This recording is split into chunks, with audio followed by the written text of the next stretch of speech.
Hello दोस्तों, तो कैसे हो यार आप लोग। आशा करते हैं आप लोग मस्त होंगे और आपकी तैयारी भी मस्त चल रही होगी। तो जैसा कि यार हम लोग क्लास 12 केमिस्ट्री की तैयारी कर रहे थे और हमारा चैप्टर नंबर 9 एमीन तक हमने कंप्लीट कर लिया था। तो आज से शुरू हो रहा है आपका क्लास 12 केमिस्ट्री का चैप्टर नंबर 10 जैव अणु। ठीक है, जैव अणु चैप्टर आज से स्टार्ट हो रहा है, जिसपे आज हम लोग क्या पढ़ने वाले हैं। आज हम पढ़ेंगे कार्बोहाइड्रेट के बारे में। ठीक है, पहला वीडियो है जैव अणु चैप्टर का, जिसमें आज सबसे ज़्यादा महत्वपूर्ण टॉपिक कार्बोहाइड्रेट पढ़ेंगे। कार्बोहाइड्रेट क्या होते हैं, कार्बोहाइड्रेट का वर्गीकरण कैसे किया जाता है, कार्बोहाइड्रेट का नाम तंत्र कैसे किया जाता है, मतलब उसका नामकरण कैसे किया जाता है। और ये भी बात करेंगे कार्बोहाइड्रेट का एक बहुत ही महत्वपूर्ण परीक्षण है जो कि पेपर में पूछा जाता है, उसका नाम है मॉलिस परीक्षण। तो मॉलिस परीक्षण को बहुत ही मस्त तरीके से देखने वाले। ठीक है, तो आज का वीडियो यार बहुत ज़्यादा महत्वपूर्ण है, क्योंकि आज के वीडियो से आपके बहुत सारे टॉपिक कंप्लीट होने वाले जो कि पेपर में आते हैं। ठीक है, तो एकदम मस्त तरीके से शुरू करेंगे कार्बोहाइड्रेट को। तो यार प्लीज वीडियो को सब लोग आखिरी तक देखना। तो एकदम मस्त तरीके से शुरू करते हैं, कार्बोहाइड्रेट आपके क्या होते हैं। ठीक है, तो शुरू करते हैं अब हम लोग कार्बोहाइड्रेट के बारे में। क्या होते हैं आपके कार्बोहाइड्रेट। तो हमने आज से लिखा सबसे पहले परिभाषा कि कार्बोहाइड्रेट कार्बन, हाइड्रोजन और ऑक्सीजन से मिलकर बने यौगिक है। जो कार्बोहाइड्रेट होते हैं वो कार्बन, हाइड्रोजन और ऑक्सीजन से मिलकर बने यौगिक होते हैं। कार्बन, हाइड्रोजन और ऑक्सीजन से मिलकर बने यौगिकों को कार्बोहाइड्रेट बोलते हैं। और इनका सामान्य सूत्र, जो इनका सामान्य सूत्र होता है वो होता है CxH2O और बाहर Y लगा होता है। इस टाइप से देख सकते हो, इसका सामान्य सूत्र होता है CxH2O और बाहर Y लगा। अब जहाँ ये X और Y कहाँ क्या होते हैं, जहाँ X और Y गुणांक होते हैं, जहाँ X और Y गुणांक होते हैं। ठीक है, जहाँ X और Y क्या होते हैं, गुणांक होते हैं। ठीक है भैया, जहाँ X और Y क्या होते हैं, गुणांक होते हैं। अब जैसे इस पे बात करें, अगर मान लो हम X और Y की जगह 6 रख दें, अगर हम X कामा Y बराबर क्या रख दें 6, या X बराबर Y बराबर 6 रख दें, X की जगह भी 6 रख दें, Y की जगह भी 6 रख दें। देखो यहाँ पे अगर 6 रखते हैं तो X की जगह 6 रखो 6, H2O और बाहर रख दो 6। तो इसका जो सूत्र बन के आएगा वो क्या आएगा, देखो C6 यहाँ से आया। अब यहाँ 6 है, 6 का अंदर गुणा, 6 का 2 से गुणा, 6 दूना 12, तो 12 हाइड्रोजन और ऑक्सीजन के साथ ये 6 लग जाएगा। तो C6H12O6 जो होता है एक प्रकार का कार्बोहाइड्रेट होता है। और अगर इसके नाम की बात करें, अभी नाम लिखना भी सिखाएंगे, लेकिन समझ लो इसका नाम जो होता है उसका नाम क्या होता है, ग्लूकोज। इसको क्या बोला जाता है, ग्लूकोज बोला जाता है, जो कि एक प्रकार का कार्बोहाइड्रेट होता है। ठीक है, हम आपसे क्या कहना चाहते हैं कि सिंपल सबसे पहले बताया, कार्बोहाइड्रेट जो होते हैं कार्बन, हाइड्रोजन और ऑक्सीजन से मिलकर बने यौगिक है। और इसका सामान्य सूत्र CxH2O और बाहर Y लगा होता है। ठीक है, जहां X और Y क्या चीज़ है, गुणांक है। अगर आप X और Y की जगह कोई भी नंबर रख सकते हो। अगर X और Y की जगह 6 रखा जाए तो C6H2O, यहाँ पे Y की जगह 6, तो यहाँ से C6H12O6 देख सकते हो। ग्लूकोज कैसे आया, C6 ये 6 का गुणा अंदर, 6 दूना 12, ऑक्सीजन के साथ 6 लग गया, तो C6H12O6। ठीक है, अब बात करें ये जो कार्बोहाइड्रेट नाम पड़ा, ये कैसे पड़ा। देखो आपने H2O देखा है, H2O ये होता है। अगर बात करें H2O जो जल का सूत्र होता है उसमें 2 हाइड्रोजन होते हैं और 1 ऑक्सीजन होता है। ठीक है, जल के सूत्र में 2 हाइड्रोजन और 1 ऑक्सीजन होते हैं। अगर इस पे बात करें, ये जो आपका है C6H2O, ये आपका ठीक है C6H12O6। ठीक है, C6H12O6 जैसे आया एक कार्बोहाइड्रेट। तो इसमें बात करें हाइड्रोजन कितने, 12, ऑक्सीजन कितने 6। जैसे इसमें दो हाइड्रोजन थे, ऑक्सीजन 1 था। ध्यान से समझो, H2O जैसे जल होता है, जल पे 2 हाइड्रोजन 1 ऑक्सीजन होता है। अगर जैसे कोई आपका कार्बोहाइड्रेट जैसे ग्लूकोज, यहाँ पे 12 हाइड्रोजन 6 ऑक्सीजन देख रहे हो। अगर इसे देखो तो 6 दूना 12, 6 कम 6, अर्थात 2:1। यहाँ पे भी 2:1 का अनुपात आ रहा है, यहाँ पे भी 2:1 का अनुपात आ रहा है। इसीलिए हम लोग कार्बोहाइड्रेट नाम देते हैं। ठीक है, कार्बन का हाइड्रेट। ठीक है, कार्बन का हाइड्रेट, हाइड्रेट का मतलब होता है यही H2O। ठीक है, एक्वा या डाईहाइड्रेट इसका नाम होता है H2O। ठीक है, देख सकते हो दो हाइड्रोजन और 1 ऑक्सीजन होता है H2O पे। वैसे ही अगर यहाँ पे देखोगे H12 है, ऑक्सीजन 6 है, तो 6 से का काट दे, 6 दूना 12, 6 कम 6, तो 2:1 आ रहा है। अर्थात इसमें भी आपका 2:1 का ही अनुपात मिल रहा है। तो आप यहाँ से क्या कह सकते हो कि ये आपका कार्बन का हाइड्रेट है, इस कारण से इसका नाम कार्बोहाइड्रेट रखते हैं। ठीक है, इस टाइप से आपका होता है। तो यहाँ पे हम कुछ बात लिखते हैं, ये जो आपको बता रहे हैं कि कार्बन का हाइड्रेट होने के कारण इसको कार्बोहाइड्रेट कहते हैं, ये चीज़ लिखते हैं, फिर आपको अच्छे से समझाते हैं। ठीक है, तो हमने वही चीज़ यहाँ पे लिख दिया, देख सकते हो, पढ़ लो आप लोग कि इन कार्बनिक यौगिकों में कार्बन और हाइड्रोजन का अनुपात जल H2O के समान 2:1 का होता है, इसलिए इन्हें कार्बन का हाइड्रेट माना गया है और कार्बोहाइड्रेट कहते हैं। यहाँ से आपको ये पता चला कार्बोहाइड्रेट नाम कैसे पड़ा। हमने बताया कि आपका इन कार्बनिक यौगिकों जैसे कि कोई भी कार्बोहाइड्रेट जैसे C6H12O6 है, C6H12O6 है, इस पर देखें तो अगर हाइड्रोजन कितने हमारे पास 12, ऑक्सीजन कितने 6, तो 12:6 बना, मतलब 12 हाइड्रोजन 6 ऑक्सीजन। अगर यहाँ से 6 से काटे तो 6 कम 6, 6 दून 12, अर्थात 2:1। तो इस कारण से 2:1 का अनुपात जल के ही समान बनता है। जैसे जल H2O में 2:1 का अनुपात होता है, अर्थात 2 हाइड्रोजन 1 ऑक्सीजन होते, वैसे ही कार्बोहाइड्रेट में भी आपके 2:1 के अनुपात में हाइड्रोजन और ऑक्सीजन होते हैं। ठीक है, इन कार्बनिक यौगिकों में कार्बन और हाइड्रोजन का अनुपात जल H2O के समान 2:1 का होता है, इसलिए इन्हें कार्बन का हाइड्रेट माना गया है और कार्बोहाइड्रेट कहते हैं। ठीक है, तो ये चीज़ आपको समझ में आई। अब अगर कार्बोहाइड्रेट की कोई परिभाषा देना चाहे तो परिभाषा भी दे सकते हो, लेकिन उससे पहले थोड़ा सा एक चीज़ समझ लो। आप जैसे आपने सूत्र देखा CxH2O का, CxH2 और बाहर Y लगा है, ठीक है, तो कुछ कार्बोहाइड्रेट जो होते हैं इस सूत्र का पालन करते हैं, कुछ नहीं भी करते। ठीक है, कुछ कार्बोहाइड्रेट इस सूत्र का पालन करते हैं, कुछ नहीं भी करते। जैसे ये था C6H12O6 ग्लूकोज, इस सूत्र का पालन कर रहा है लेकिन कुछ नहीं करते। ठीक है, वो भी कार्बोहाइड्रेट जैसे C6H10O5, ठीक है, इसका नाम होता है रैमनोज। क्या नाम होता है? रैमनोज। C6H10O5, ठीक है, C6H10O5 आपका, सॉरी C6H12 होता है, ठीक है, C6H12O5 रैमनोज नाम होता है इसका। ठीक है, ये जो आपका है एक प्रकार का कार्बोहाइड्रेट, रैमनोज जो है भैया एक प्रकार का कार्बोहाइड्रेट है। C6H12O5 एक कार्बोहाइड्रेट है, लेकिन ये इस सूत्र का पालन नहीं करता, क्योंकि अगर आप यहाँ पे X की जगह 6 रखते हो, C6 रखते हो और अंदर H2O बाहर 6 रखते हो, तो इसका सूत्र आता है C6H12O6। कैसे देख सकते हो? C6 ये आया, 6 दूना 12 हाइड्रोजन और 6 ऑक्सीजन, C6H12O6।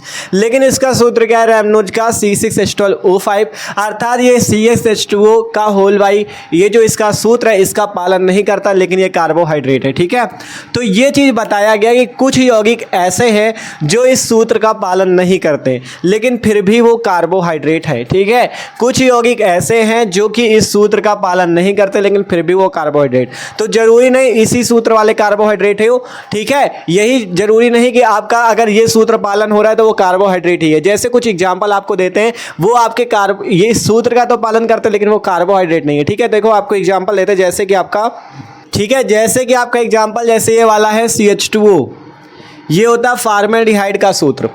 ठीक है, CH2O जो होता है फॉर्मेल्डिहाइड का सूत्र होता है, इसी टाइप से आपका है C2H4O2। ठीक है, ये आपका किसका सूत्र होता है? Ht अम्ल का। तो जैसे CH2O फॉर्मेल्डिहाइड है, इसमें अगर देखोगे हाइड्रोजन 2 और ऑक्सीजन 1, अर्थात 2:1 के अनुपात में, अर्थात ये कार्बन का हाइड्रेट है लेकिन ये कार्बोहाइड्रेट नहीं है। क्यों नहीं है अभी आपको बताएंगे। ठीक है, और आपका ये जैसे C2H4O2, इसमें भी देखोगे 4 हाइड्रोजन ऑक्सीजन 2, 2:1 का अनुपात इसमें भी बन रहा है, लेकिन ये भी कार्बोहाइड्रेट नहीं है। ठीक है, तो यहां से ये निष्कर्ष निकला था कि आपका कुछ यौगिक ऐसे हैं जिनका सूत्र तो ये है लेकिन वो कार्बोहाइड्रेट नहीं है, और कुछ ऐसे हैं जिनका सूत्र भी ये नहीं है लेकिन वो फिर भी कार्बोहाइड्रेट है। ध्यान से समझो, इसमें कंफ्यूज नहीं होना। जैसे आपने देखा C6H12O5 रैमनोज है, इसमें आपने क्या देखा कि इसका सूत्र, मतलब ये जो है इस सूत्र का पालन नहीं करता लेकिन ये एक प्रकार का कार्बोहाइड्रेट है। ठीक है, और यहीं पे ये जो है भाई साहब CH2O जो कि फॉर्मेल्डिहाइड है और C2H4O2 ये आपका कार्बोहाइड्रेट नहीं है लेकिन इस सूत्र का पालन करते 2:1 के अनुपात में हाइड्रोजन ऑक्सीजन है। तो इससे ये आप कह सकते हो कि जरूरी नहीं कि यही सूत्र वाले कार्बोहाइड्रेट हो। ठीक है, जरूरी नहीं कि यही सूत्र वाले कार्बोहाइड्रेट हो। कुछ यौगिक ऐसे होते हैं रैमनोज जैसे जो कि इस सूत्र का पालन नहीं करते लेकिन वो कार्बोहाइड्रेट है, और कुछ ऐसे होते हैं जो इस सूत्र का तो पालन करते हैं लेकिन वो कार्बोहाइड्रेट नहीं है। ठीक है, तो ये चीज़ आपको पता होनी चाहिए, ठीक है। तो आपको ये बताया मेन पॉइंट है, ठीक है। तो ये भी याद रखना। सिंपल पहले ये हमने सिखाया, फिर से एक बार पूरा समझा दे जिससे कोई कंफ्यूजन हो, ठीक है। सबसे पहले कार्बोहाइड्रेट की परिभाषा बताई। कार्बोहाइड्रेट कार्बन, हाइड्रोजन व ऑक्सीजन से मिलकर बने यौगिक हैं। कार्बन, हाइड्रोजन और ऑक्सीजन से मिलकर बने यौगिक हैं। इसका सूत्र CxH2O और बाहर Y लगा होता है, ठीक है। जहां X और Y गुणांक, अगर X और Y की जगह आप 6 रख दो तो आपको ये सूत्र मिल जाता है C6H12O6 ग्लूकोज का, ठीक है। अब हमने बताया कुछ ऐसे यौगिक हैं जो इस सूत्र का पालन नहीं करते, जैसे C6H12O5 रैमनोज, लेकिन ये फिर भी कार्बोहाइड्रेट है। अर्थात इससे ये आपको पता चलता है कि कुछ यौगिक ऐसे भी आपको मिलेंगे जो इस सूत्र का पालन नहीं करेंगे लेकिन वो कार्बोहाइड्रेट होंगे, ठीक है। और कुछ आपके ऐसे होते जो सूत्र का तो पालन करते लेकिन कार्बोहाइड्रेट नहीं होते, ठीक है। तो ये चीज़ आपको पता चला। इसके बाद हमने बताया इन कार्बनिक यौगिकों में कार्बन और हाइड्रोजन का अनुपात जल H2O के समान 2:1 का होता है, इसलिए इन्हें कार्बन का हाइड्रेट माना गया और कार्बोहाइड्रेट कहते हैं, ठीक है। वो चीज़ जो आपको बताया उस पर कंफ्यूज ना होना। जो कह रहे हैं आपसे कि कुछ होते हैं जो इस सूत्र का पालन करते लेकिन कार्बोहाइड्रेट नहीं होते, ठीक है, वो केवल आपको समझने के लिए, ठीक है। ये आपसे पूछा नहीं जाएगा लेकिन आपको समझ जाओ, ठीक है। इसलिए आपको ये बता दिया कि मतलब कुछ यौगिक होते हैं जो सूत्र का पालन करते हैं लेकिन कार्बोहाइड्रेट नहीं होते, और कुछ आपके ऐसे होते हैं जो कि सूत्र का पालन भी नहीं करते लेकिन कार्बोहाइड्रेट होते हैं, ठीक है। तो अब बात आती है कार्बोहाइड्रेट की परिभाषा की। जो मेन परिभाषा होती है कार्बोहाइड्रेट की वो होती है, ठीक है। इतना पढ़ने के बाद जो मेन परिभाषा, अगर कभी भी कार्बोहाइड्रेट की आपसे परिभाषा पूछी जाए तो ये याद रखना कि कार्बोहाइड्रेट कार्बन, हाइड्रोजन और ऑक्सीजन से मिलकर बने। फिर परिभाषा ये रही, ठीक है। परिभाषा पढ़ते हैं फिर आपको समझाते हैं। हमने यहाँ पे क्या लिखा हुआ है कि पॉलीहाइड्रोक्सी एल्डिहाइड, परिभाषा पढ़ना ध्यान से। पॉलीहाइड्रोक्सी एल्डिहाइड और कीटोन तथा वे पदार्थ जो जल अपघटित होने पे पॉलीहाइड्रोक्सी एल्डिहाइड या कीटोन देते हैं कार्बोहाइड्रेट कहलाते हैं। परिभाषा ये आपके पास है कि ऐसे आपके मतलब ऐसे कहा गया कि पॉलीहाइड्रोक्सी एल्डिहाइड और कीटोन जो होते हैं तथा वे पदार्थ जो जल अपघटित होने पे पॉलीहाइड्रोक्सी एल्डिहाइड या कीटोन देते हैं उन यौगिकों को कार्बोहाइड्रेट बोलते हैं। इसका मतलब समझ में नहीं आ रहा होगा, पॉलीहाइड्रोक्सी एल्डिहाइड और पॉलीहाइड्रोक्सी कीटोन क्या है। पाली का मतलब होता है बहुत सारे, ठीक है, और हाइड्रोक्सी का मतलब होता है हाइड्रोक्सी OH ग्रुप। ध्यान से समझो, पॉलीहाइड्रोक्सी मतलब आपके पॉली का मतलब हो गया एक से ज़्यादा, ठीक है। हाइड्रोक्सी का मतलब OH ग्रुप और एल्डिहाइड का मतलब CHO ग्रुप। फिर पॉलीहाइड्रोक्सी कीटोन मतलब पाली का मतलब वही आपके एक से ज़्यादा OH ग्रुप, कीटोन का मतलब CO ग्रुप। जैसे उदाहरण आपको दें, ठीक है, 2 उदाहरण हम आपको देते हैं फिर समझाते हैं। जैसे उदाहरण आपके हैं किस किस के, पहला उदाहरण दें हम आपको ग्लूकोज का, दूसरा उदाहरण दें हम आपको फ्रक्टोज का। पहला उदाहरण दे ग्लूकोज का, दूसरा उदाहरण दे फ्रक्टोज का।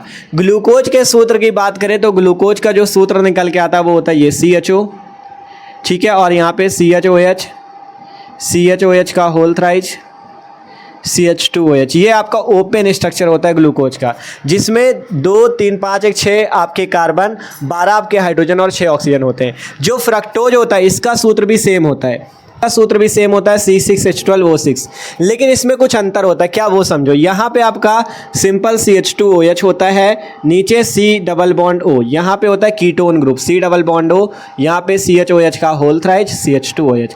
अंतर देख सकते हो दोनों में, दोनों के सूत्र सेम है। इसका भी C6H12O6 होता है, इसका भी C6H12O6 होता है, लेकिन इसमें CHO ग्रुप होता है और इसमें C+O ग्रुप होता है, ठीक है। CHO ग्रुप को क्या बोलते हैं, CHO ग्रुप को एल्डिहाइड बोलते हैं, CHO ग्रुप को एल्डिहाइड बोलते हैं, और CO ग्रुप को कीटोन ग्रुप बोलते हैं, ठीक है। ध्यान समझो, ये जो CHO ग्रुप होता है एल्डिहाइड ग्रुप होता है और CO ग्रुप कीटोन होता है, और OH को क्या बोलते हैं, हाइड्रोक्सी। OH को क्या बोलते हैं, हाइड्रोक्सी बोलते हैं। तो परिभाषा यही से बनती है पॉलीहाइड्रोक्सी। पॉलीहाइड्रोक्सी का मतलब जिसमें OH ग्रुप क्या हो, एक से ज़्यादा हो, पाली हो मतलब बहुत सारे OH ग्रुप हो।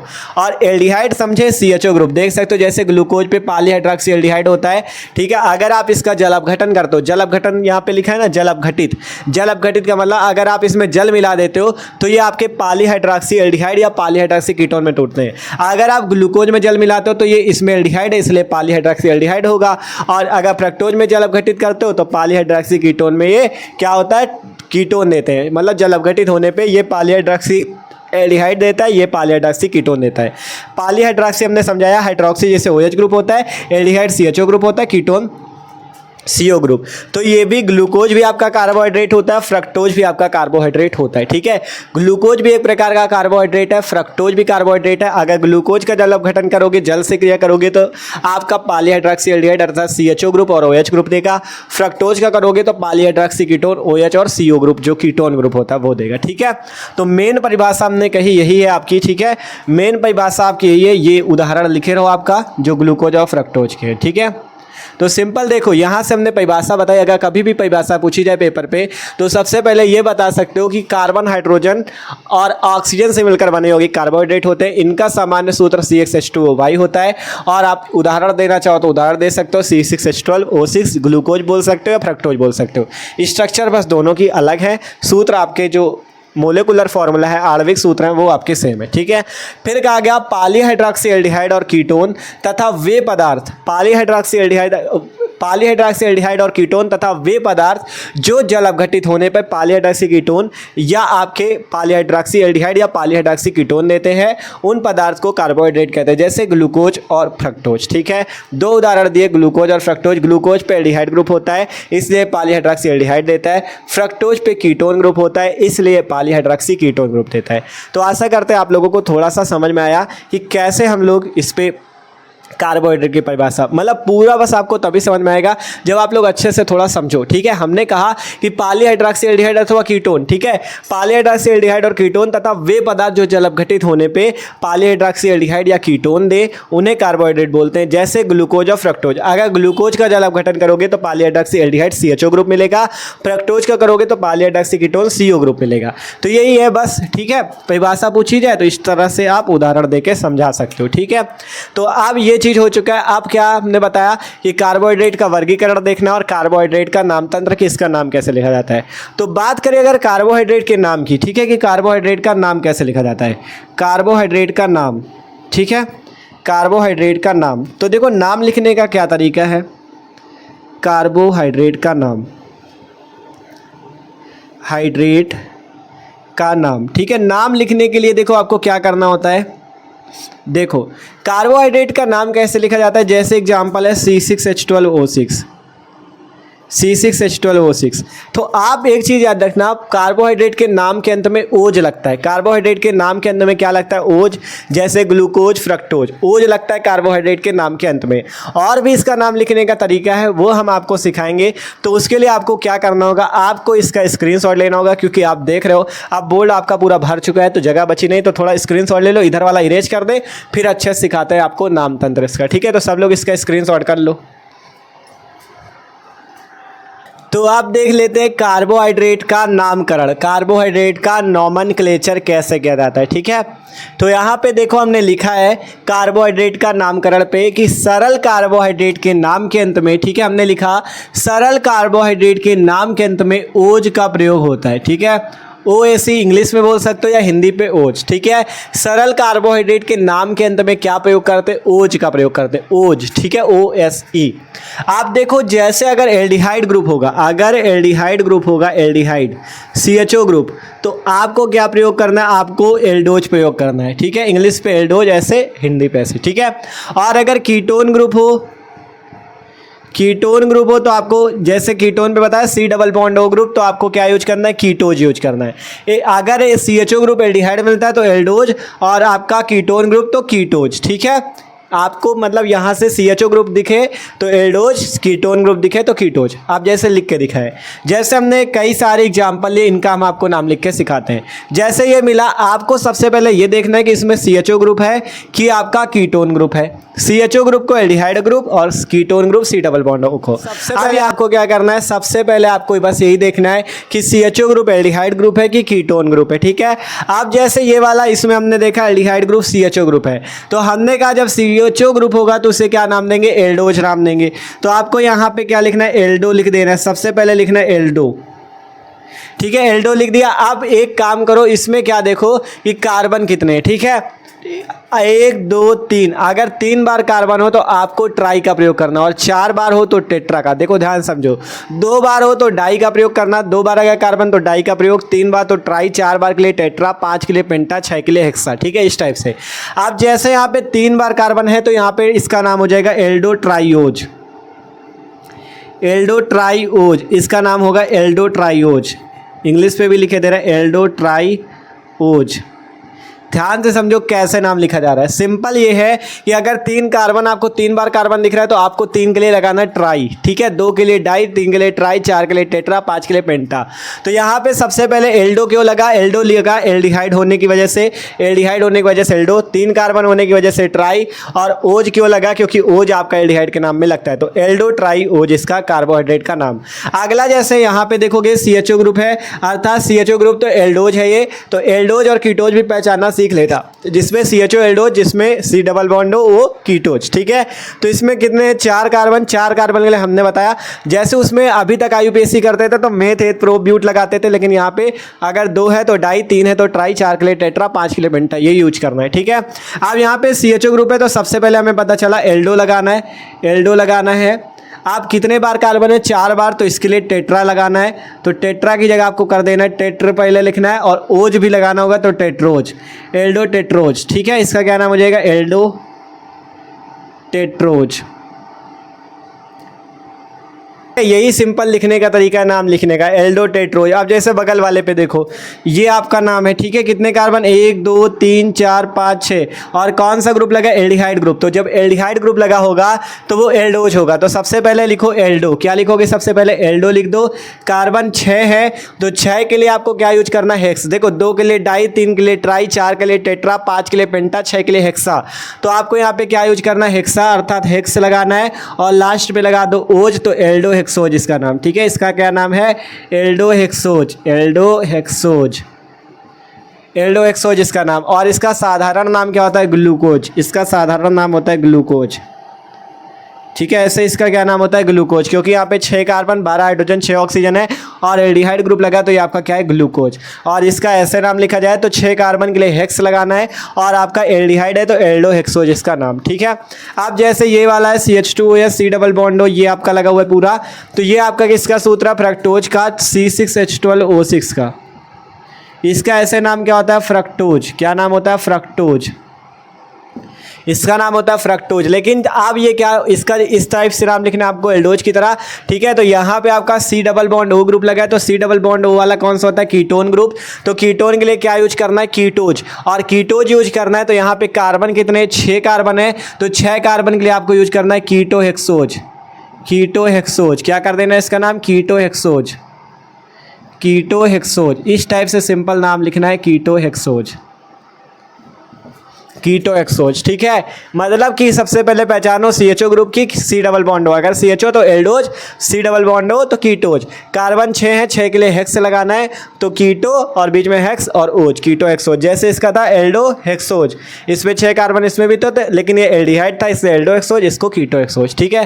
तो इस तरह से आपको नाम लिखना है, नाम लिखने का तरीका सीख सकते हो, ठीक है। कैसे लिखा है? सरल कार्बोहाइड्रेट के नाम के अंदर में ओज लगता है, एल्डिहाइड हो तो एल्डोज, कीटोन हो तो कीटोज। ये अगर 2 कार्बन मिलते हैं तो डाई, 3 के लिए ट्राई, 4 के लिए टेट्रा, 5 के लिए पेंटा, 6 के लिए हेक्सा। यहाँ पे आपको CHO ग्रुप मिला तो एल्डोज है, कितने कार्बन? 3 कार्बन के लिए एल्डो ट्राइओज। यहाँ पे 4 कार्बन एल्डो टेट्रोज, यहाँ पे आपको 6 कार्बन तो एल्डो हेक्सोज, 5 कार्बन होते तो एल्डो पेंटोज, ठीक है। यहाँ पे इसको एल्डो तो करेंगे नहीं क्योंकि C double bond O group लगा है तो इसे कीटोज बोलेंगे, तो यहाँ पे 6 कार्बन तो कीटो हेक्सोज। इस तरह से नामकरण होता है, ठीक है। तो आशा करते हैं सबको नाम लिखना भी समझ में आया, ठीक है। एक चीज़ जान लो, इनके मेन नाम याद रखना है, ग्लूकोज जैसे हो गया, फ्रक्टोज, क्योंकि ये आपके कोर्स में है तो आपको ग्लूकोज और फ्रक्टोज को अच्छे से पढ़ना पड़ेगा, तो आगे हम आपको पढ़ाएंगे भी, ठीक है। तो ये आपका कंप्लीट है। अब बात करते हैं हम लोग कार्बोहाइड्रेट का वर्गीकरण, कि कार्बोहाइड्रेट आपके कितने प्रकार के होते हैं। तो सब लोग इसको नोट कर लो। अब देखते हैं कार्बोहाइड्रेट का वर्गीकरण। तो बात करते भाई अब हम लोग कार्बोहाइड्रेट का वर्गीकरण, कि कार्बोहाइड्रेट आपके कितने प्रकार के होते हैं, ठीक है। तो यहाँ पे हमने हेडिंग लगा दी है, कार्बोहाइड्रेट का वर्गीकरण, क्लासिफिकेशन ऑफ कार्बोहाइड्रेट्स, ठीक है। वर्गीकरण बहुत ही महत्वपूर्ण है क्योंकि इसकी परिभाषाएं पूछी जाती है, ठीक है। तो बात करें, कार्बोहाइड्रेट 2 मुख्य श्रेणियों में विभाजित किए जाते हैं। कार्बोहाइड्रेट को 2 मुख्य श्रेणियों में विभाजित किया जाता है। पहला है शर्कराएं, दूसरा है पॉलीसैकेराइड। या आप सीधा सीधा कह सकते हो कार्बोहाइड्रेट दो प्रकार के होते हैं, पहला शर्करा, दूसरा पॉलीसैकेराइड, ठीक है। या कह सकते हो कार्बोहाइड्रेट को दो मुख्य श्रेणियों में विभाजित किया जाता है, शर्करा और पॉलीसैकेराइड। आप सबसे पहले बात करते हैं शर्करा, फिर बात करते हैं पॉलीसैकेराइड।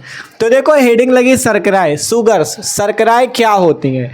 तो हमने यहाँ पे लिखा शर्कराएं रंगहीन क्रिस्टलीय, देखो शर्कराएं रंगहीन क्रिस्टलीय व जल में विलेय कार्बोहाइड्रेट है। शर्कराएं जो है ये रंगहीन क्रिस्टलीय व जल में विलेय कार्बोहाइड्रेट है तथा इनका स्वाद मीठा होता है। देखो नाम से पता चलता है शर्करा अर्थात शुगर, शुगर क्या होती है? स्वाद में मीठी होती है, तो इसलिए कहा गया शर्कराएं जो होती है रंगहीन क्रिस्टलीय व जल में विलेय कार्बोहाइड्रेट है और इनका स्वाद जो होता है मीठा होता है, ठीक है। इनका स्वाद कैसा होता है? मीठा। और बात करें शर्कराओं को भी दो वर्गों में विभाजित किया गया है। कौन कौन से? वो देखो कहा गया शर्कराओं को दो वर्गों में बांटा गया है, पहला मोनोसैकेराइड, दूसरा ऑलिगोसैकेराइड, ठीक है। अब ये जो शर्कराएं शुगर है इनको भी दो वर्गों में विभाजित किया गया, मोनोसैकेराइड और ऑलिगोसैकेराइड। आप पढ़ते मोनोसैकेराइड क्या होते हैं? देखो शर्कराएं तो समझ गए ना, शर्करा रंगहीन क्रिस्टलीय व जल में विलेय कार्बोहाइड्रेट है और इनका स्वाद मीठा होता है। अब बात है इनको दो वर्गों में बांटा गया, पहला मोनोसैकेराइड और दूसरा कौन सा? ऑलिगोसैकेराइड। अब बात करें सबसे पहले मोनोसैकेराइड क्या होते हैं। तो मोनोसैकेराइड लिखा गया जो शर्कराएं अधिक लघु अवयवों में जल में अपघटित नहीं होती मोनोसैकेराइड कहलाती है। मतलब वो शर्कराएं जो अधिक लघु अवयवों में जल में अपघटित नहीं होती, ठीक है। अधिक लघु अवयव, लघु अवयव का मतलब होता है छोटे खंडों में, ठीक है। लघु का मतलब छोटा, अवयव का मतलब खंड, अर्थात ऐसी शर्कराएं जो बहुत अधिक अवयव या बहुत अधिक खंडों में जल अपघटित नहीं हो पाती। जल अपघटित का मतलब समझे, जल में उसको डाला गया तो वो टूट जाए, ठीक है, विभिन्न खंडों में टूट जाए। तो ये जो मोनोसैकेराइड होते हैं छोटे छोटे अणुओं में नहीं टूट सकते, इसलिए कहा गया कि जो शर्कराएं अधिक लघु अवयव या छोटे छोटे अणुओं में जल में अपघटित नहीं होती उन्हें मोनोसैकेराइड कहते हैं। उदाहरण के तौर पे जैसे ग्लूकोज हो गया, फ्रक्टोज हो गया, गैलेक्टोज हो गया आदि।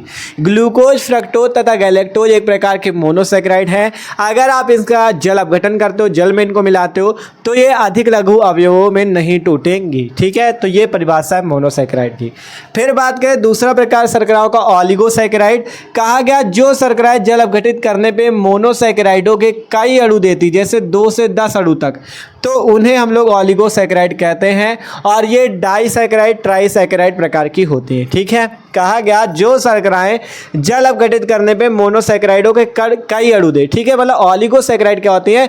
जो जल अपघटित होने पे मोनोसैकेराइडों के कई अणु देती हैं, उन्हें क्या बोलते हैं? उन्हें बोलते हैं ऑलिगोसैकेराइड। और ये डाइसैकेराइड, ट्राइसैकेराइड प्रकार की होती है, ठीक है। डाइसैकेराइड और ट्राइसैकेराइड प्रकार की होती है, ठीक है।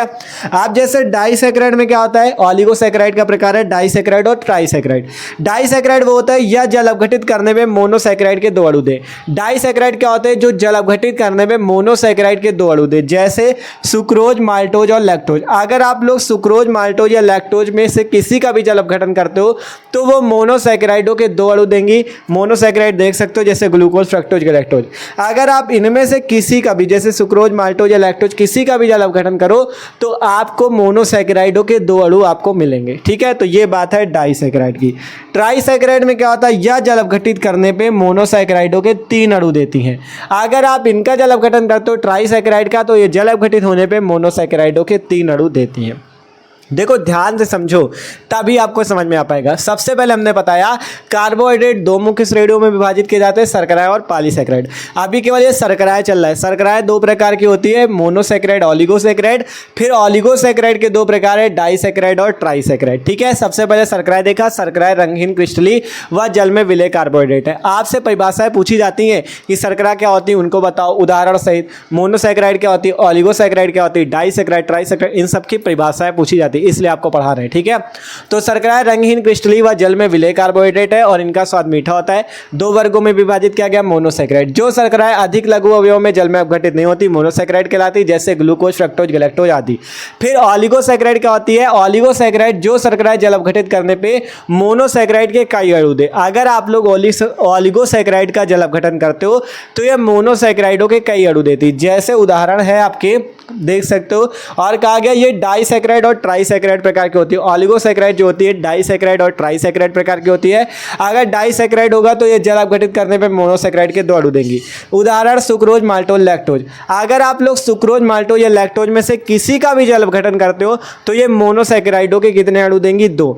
अगर देखो उदाहरण के तौर पे अगर आप लोग सुक्रोज का कर दो जल अपघटन, इसमें जल मिला दो तो ये 2 अणु देंगी मोनोसैकेराइडों के। ठीक है, मतलब जैसे ये मोनोसैकेराइड कौन कौन से थे? Glucose, fructose. तो इसी टाइप से अगर इसका जल अपघटन करोगे तो ये ग्लूकोज और फ्रक्टोज के 2 अणु आपकी देंगी। ठीक है, तो ये है डाइसैकेराइड। ट्राइसैकेराइड यह जल अपघटित करने पे मोनोसैकेराइडों के 3 अणु देती। डाइसैकेराइड में 2 अणु देगी, ट्राई पे 3 अणु। अगर टेट्रासैकेराइड तो 4 अणु देगी जल अपघटित होने पे। तो इस टाइप से आप समझ सकते हो शर्कराओं को। ठीक है, अभी पहला प्रकार हुआ शर्कराएं जिसमें मोनोसैकेराइड और ऑलिगोसैकेराइड शर्कराएं के प्रकार थे। फिर ऑलिगोसैकेराइड पे डाइसैकेराइड और ट्राइसैकेराइड। आप पढ़ते क्या? दूसरा नंबर पॉलीसैकेराइड क्या होता है। ठीक है, इनकी सबकी परिभाषा पूछी जाती है, इनको आपको तैयार करना है। आप शुरू करते हैं पॉलीसैकेराइड के बारे में। ठीक है, तो अब दूसरा नंबर शुरू करते हैं पॉलीसैकेराइड के बारे में। पहला टाइप हो गया आपका कौन सा? शर्कराएं। अब दूसरा टाइप है पॉलीसैकेराइड जो कि कार्बोहाइड्रेट का दूसरा प्रकार है। तो बात करें पॉलीसैकेराइड आपके क्या होते हैं, तो हमने लिखा जो कार्बोहाइड्रेट जल अपघटित करने पे मोनोसैकेराइडों की एक बड़ी संख्या देते हैं पॉलीसैकेराइड कहलाते हैं। और इनका स्वाद मीठा नहीं होता अतः इन्हें अशर्कराएं भी कहते हैं। ठीक है, पॉलीसैकेराइड को हम लोग अशर्कराएं, नॉन सुगर्स भी बोलते हैं। ठीक है, शर्कराएं सुगर्स थी और पॉलीसैकेराइड को नॉन सुगर्स भी बोला जाता है। तो जो कार्बोहाइड्रेट जल अपघटित करने पे मोनोसैकेराइडों की बड़ी संख्या देते हैं, मतलब कई सारे मोनोसैकेराइड देते हैं। ठीक है, तो उन्हें पॉलीसैकेराइड बोलते हैं और इनका स्वाद मीठा नहीं होता अतः इन्हें क्या बोलते हैं? अशर्कराएं भी कहते हैं। उदाहरण देख सकते हो स्टार्च, सेलुलोज आदि। स्टार्च और सेलुलोज क्या है? एक प्रकार के पॉलीसैकेराइड है। उदाहरण देख सकते हो जैसे स्टार्च का जो सूत्र होता है C6H10O5 और बाहर लगा होता है N, इसे बोलते हैं स्टार्च। ठीक है, एन का मतलब है आप एन की जगह कोई भी नंबर रख सकते हो, 1 2 3 4 कोई भी। ठीक है, एन की जगह आप कोई भी बड़ी संख्या रख सकते हो।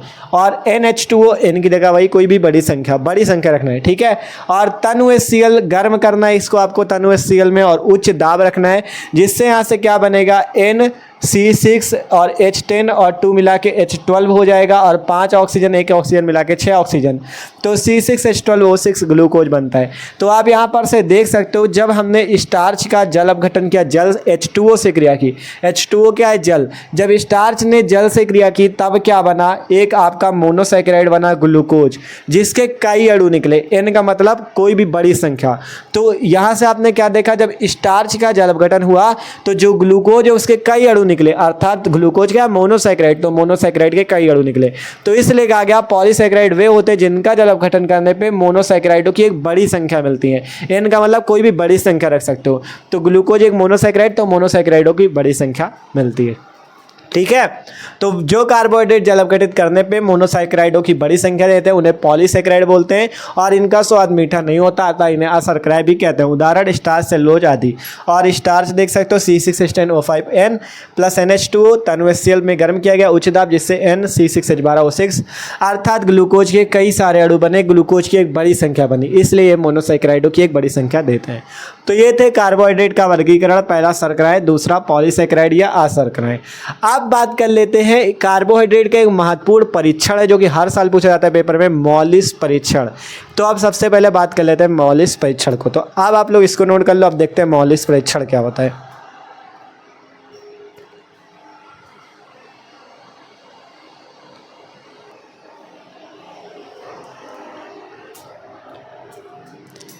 तो अब बात करते हैं भैया मॉलिस परीक्षण के बारे में, जो कि कार्बोहाइड्रेट का परीक्षण है और इसकी मदद से आप कार्बोहाइड्रेट का परीक्षण कर सकते हो या कार्बोहाइड्रेट का टेस्ट कर सकते हो। ठीक है, कैसे करना होता है वो सब कुछ बताएंगे। और बात करें मोस्ट इंपॉर्टेंट टॉपिक है, एग्जाम में हर साल पूछा जाता है मॉलिस परीक्षण। ठीक है, तो इसको अच्छे से आपको तैयार भी करना है, क्या होता है पढ़ते हैं और समझते हैं। कहा गया इस परीक्षण का उपयोग कार्बोहाइड्रेट के परीक्षण या टेस्ट में किया जाता है। इस परीक्षण का उपयोग कार्बोहाइड्रेट को टेस्ट करने के लिए किया जाता है। ठीक है, एक परख नली में कैसे किया जाता है समझना। एक परख नली समझते हो, परख नली देख लो इस टाइप की होती है। जो लोग लैब में गए होंगे उनको पता है परख नली इस टाइप से होती है। तो आपको एक परख नली ले लेनी है और उस परख नली पे क्या करना है, आपको एक परख नली में ग्लूकोज का जली विलयन ले लेना है। आपको एक परख नली लेनी है, उसमें ग्लूकोज का जली विलयन लेकर उसमें 2 मिली अल्फा नेप्थॉल का एल्कोहली विलयन लेकर उसमें, ठीक है, यहाँ पे मिलाकर एल्कोहली विलयन मिलाकर क्या चीज़ कहा गया, फिर से पढ़ो। एक परख नली में ग्लूकोज का जली विलयन लेकर उसमें 2 मिली अल्फा नेप्थॉल का एल्कोहली विलयन मिलाकर उसमें कुछ बूंद सांद्र H2SO4 की डालने पर दो द्रवों के बीच में बैंगनी रंग का वलय बनता है, तो यह कार्बनिक यौगिक कार्बोहाइड्रेट कहलाता है। ठीक है, ये इसकी परिभाषा है। सिंपल सी बात ये है कि अगर आप लोग कार्बोहाइड्रेट, मान लो हम आपको कोई विलयन देते हैं और आपसे कहते हैं बताओ ये कार्बोहाइड्रेट है कि नहीं, तो आपको करना क्या है, आपको एक परख नली लेनी है, उसमें उसको डाल देना है। जैसे हम ग्लूकोज को चेक करने वाले, यहाँ पे कहाँ का आ गया, ये ग्लूकोज का जली विलयन, हम लोग ग्लूकोज को चेक करने वाले ये कार्बोहाइड्रेट है कि नहीं। तो मान लो अगर ग्लूकोज को आपको चेक करना है तो आपको परख नली लेनी है। उस परख नली में आपको सबसे पहले क्या करना है, उस परख नली में आपको ग्लूकोज का जली विलयन ले लेना। अगर आपको ग्लूकोज चेक करना है उसमें 2 मिली क्या करना, अल्फा नेप्थॉल होता है, 2 मिलीलीटर अल्फा नेप्थॉल का आपको एल्कोहली विलयन उसमें मिला देना है और उसमें कुछ बूंद क्या करना है, इसमें कुछ बूंद सांद्र H2SO4 की डाल देना। और अगर दो द्रवों के बीच में, अर्थात यहाँ पे नीचे साइड अगर बैंगनी रंग उत्पन्न होता है, कहा गया ना दो द्रवों के बीच में बैंगनी रंग का वलय बनता है, अगर यहाँ पे एक वलय टाइप बैंगनी रंग उत्पन्न हो जाता है, या सीधा सीधा कह सकते हो नीचे आपका अगर बैंगनी रंग उत्पन्न हो जाता है, तो आप कह सकते हो यह कार्बनिक यौगिक कार्बोहाइड्रेट है, यह कार्बनिक यौगिक कार्बोहाइड्रेट। ठीक है, सिंपल सी बात है। मान लो आपके पास परख नली इस टाइप से, ठीक है, बनाए दे रहे हैं, देखो इस टाइप से परख नली होती है। ठीक है, ये आपके पास परख नली है। अब मान लो इस परख नली पे आपको ग्लूकोज को चेक करना है कार्बोहाइड्रेट है कि नहीं, तो आपको करना क्या, इस परख नली के अंदर आपको ग्लूकोज का जली विलयन डाल देना है, ग्लूकोज का जली विलयन डाल देना है। आप फिर उसके बाद क्या करना है, उसमें 2 मिलीलीटर 2 ml आपको अल्फा नेप्थॉल का एल्कोहली विलयन मिला देना है। क्या मिलाना है, अल्फा नेप्थॉल का एल्कोहली विलयन। फिर उसमें क्या करना, उसमें कुछ बूंद, यहाँ पर से कुछ बूंद करके आपको H2SO4 को मिलाना है। और अगर H2SO4 के डालने पर दो द्रवों के बीच में यहाँ पे आपका बैंगनी रंग का वलय बन जाए, तो आप कह देना वह कार्बनिक यौगिक कार्बोहाइड्रेट है। तो इस तरह से टेस्ट किया जाता है कार्बोहाइड्रेट का। सिंपल, एक परख नली में ग्लूकोज का जली विलयन लेके उसमें 2 मिली अल्फा नेप्थॉल का एल्कोहली विलयन मिलाओ और उसमें ऊपर से कुछ बूंद आपको H2SO4 की मिलाना है, और अगर यहाँ पे बैंगनी रंग उत्पन्न होता है तो वो आपका कार्बोहाइड्रेट है। ठीक है, ये जो ग्लूकोज यहाँ पे हमने लिया था ये आपका कार्बोहाइड्रेट होगा।